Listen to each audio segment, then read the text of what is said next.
Pas luftës së dytë botnore, Kosova mbeti në Jugosllavi.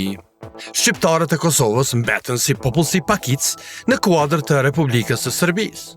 Megjithatë, Kosovës ju dha një autonomi sa për syje faqe. Arsimi ishte ndër pikat më të dobëta të shoqënisë kosovare të saj kohe. Arsimi i lartë në Kosovë ishte organizuar në kuadër të Universitetit të Beogradit, dhe studentët kosovarë, ndosë se studionin fizikisht në Kosovë, diplomat i merrnin në Beograd.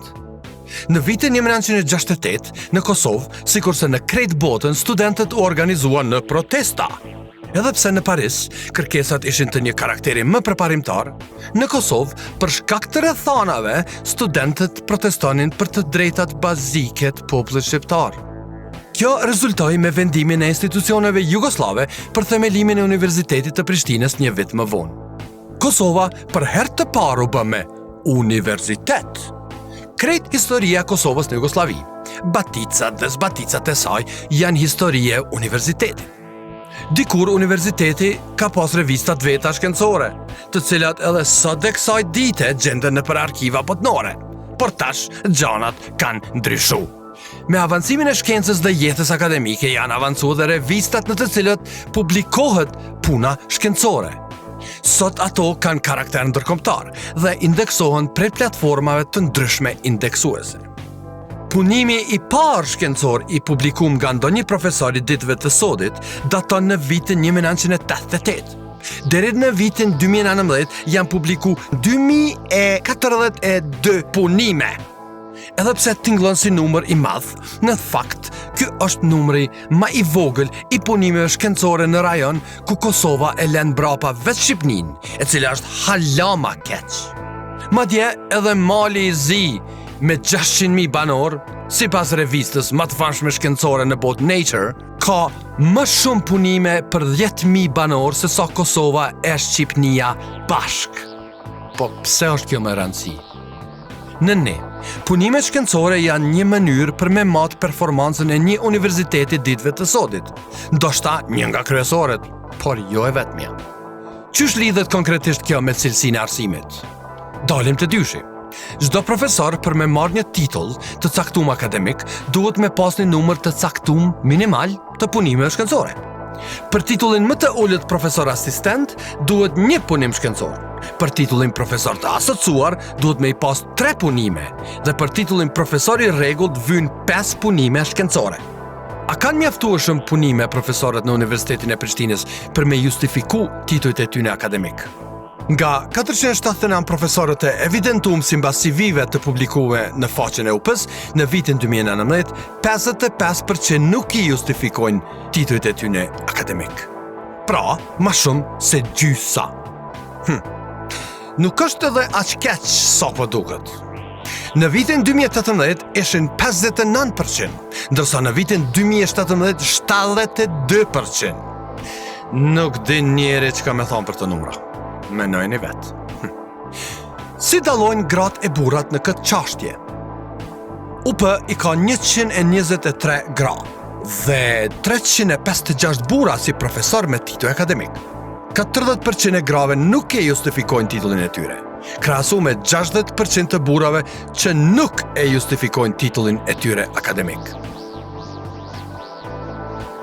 Nga 174 profesor asistent, 70 nuk e justifikojnë titullin e tyre akademik. 93 nga 156 profesor të asociuar nuk e justifikojnë titullin e tyre akademik. Dhe më e keqja, ata që me marrjen e titullit e marrin edhe kontratën e përjetshme në universitet, profesorët e rregullt, 99 nga 149 sa janë, apo 66% nuk e justifikojnë titullin e tyre akademik. Pra, sa ma i nalë titulli, aq ma i vogël puna shkencore, dhe sa ma i privilegjum në gjini, aq ma i papërgjithshëm në punën akademike. Krejt këta bashk, del se i kanë bërgjë UP-s 724 punime shkencore, që do me thonë edhe mira vende ma nalt në rangimin e universiteteve botnore. Ma e keqja halas kanë baru. I fundit nga profesorët e rregullt që nuk e justifikon titullin, pra me kontratë përjetshme, pritet me u pensionu në vitin 2040. 2040. Kjo i bjen që një fëmijë 10 vjeç që ndjek shkollimin pa ndërprej me sukses ka me u mentoru në temën e tij të bachelorit, masterit, bile edhe doktoraturën nga një profesor që nuk është i përgatitur për me qenë i tillë. Damet të cilat i masin me numra dhe rangim të universitetit nuk janë asgjë, krahasu me damet shoqënore që ka me shkaktu arsimi jo cilësor si pasojë e profesorëve jo meritor. Deri tash, jena tu i përmbush pritjet e atyne që thonë jo shoqënia civile veç, keq po kallzoni. Por a ka diçka më mirë në këtë situatë lumtume pe Orkës, që 3 vjet prej shkurtit të vitit 2017? E para, është udhëzimi administrativ i nënshkruar prej ministrit të arsimit, Shoqëri Bytyqi, i cili në janar të 2018-s nxori një udhëzim sipas të cilit përcaktoheshin platformat se ku duhet me publiku. Në fakt, vetëm Web of Science dhe Scopus janë platforma indeksuese të revistave shkencore ndërkombëtare. Platforma tjera janë thjesht arkiva elektronike. Kjo u bë mbas rekomandimeve të Orkas në raportin e vitit 2017, ku Orka kërkonte që veç Web of Science dhe Scopus me qenë platforma indeksuese. Por prap se prap, ma mirë pak se hiq. Në sy ton kjo ishte një pikë kthese, sepse për herë të parë në Kosovë u vendos një standard. Sa do i lot që ishte. Udhëzimi në njënën anën Orka me monitorim në anën tjetër bën që për 3 vjet rresht asnjë person mos me marr titull akademik pa e plotësuar kriterin bazik të punimeve shkencore. Me përjashtim të një mashtrimi që nxënëm nga fel të profesorëve të rregullt të Fakultetit të Inxhinierisë Mekanike, të cilët arritën me i përvjedh disa punime skandaloze në platformë Scopus. Nëse, jo disa, po kogjada. Për shembull, një person kishte arrit me i përvjedh 19 punime shkencore brenda një viti e pak, në një revistë indeksuar në Scopus. Ndërkohë në Norvegji, hulumtuesi i të njëjtës fush arrin me i publiku jo më shumë se 0.96 punime në vjet. Orka e ka kontestu këtë avansim dhe me i rashkurt, hetimet vazhdojnë. Ndërkohë, në një ndërmarrje të befasishme jashtëzakonisht pozitive, në vitin 2019 Senati UP-s vendosi që prej vitit 2020 punimet që do të pranohen për avancime do të jenë vetëm nga platformat Web of Science dhe Scopus. Kjo është një me e jashtëzakonshme. Të kthehemi në temë. Nga vitin 1988 deri me 2019 u publikuan 2042 punime shkencore, ku autorët pavarësisht renditjes së autorësisë në punim janë profesor të Universitetit të Prishtinës. Mirë po, të vlefshme për avancim në titull akademik, pra si autori par apo korespondent, janë evidentu gjithsej 1469 punime. Një rritje domethënëse prej 216 punimesh në krahasim me vitin 2018, kur ishin evidentu 1253 punime dhe një diferencë prej 722 sosh në krahasim me 2017, kur ishin evidentu 747 punime. Me fjalë tjera, nga viti 2017 deri në vitin 2019 mund të thuhet se numri i punimeve që evidentohen si të vlefshme për avancim akademik është dyfishuar. Kujdes! Nuk është fjala për punime të reja gjatë këtyre 3 viteve, po për punime që janë shfaq në CV-t e profesorëve që publikohen në faqen e UP-s. Pra, kjo performancë e mirë është si rezultat i rritjes së transparencës. Nëse i radhisim për nga data e publikimit, për gjatë viteve 2017, 18 e 19, janë publiku 512 punime në revista shkencore, që paraqet çerekun të numrit total të punimeve të evidentuara në UP që nga vitin 1988. Veç për 3 vjet, nga 32 sa kemi arrit me evidentu punime shkencore, janë publiku 1/4 e tyne. Në përgjithësi, mesatarja e punimeve shkencore për profesor në UP është 4.26. Tu e pas parasysh që 186 profesor nuk kanë fare punime shkencore.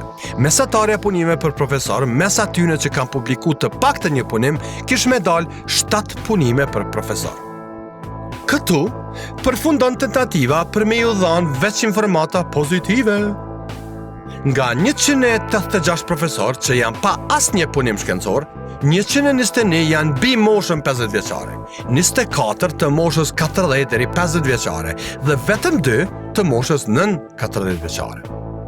Nga 186 profesor pa asnjë punim shkencor, vetëm 36 janë gra. ndërkaq 150 janë burra. Brenda gjinisë së tyre del se 29% e grave janë pa asnjë punim shkencor, ndërkaq 42% e burrave janë pa asnjë punim shkencor.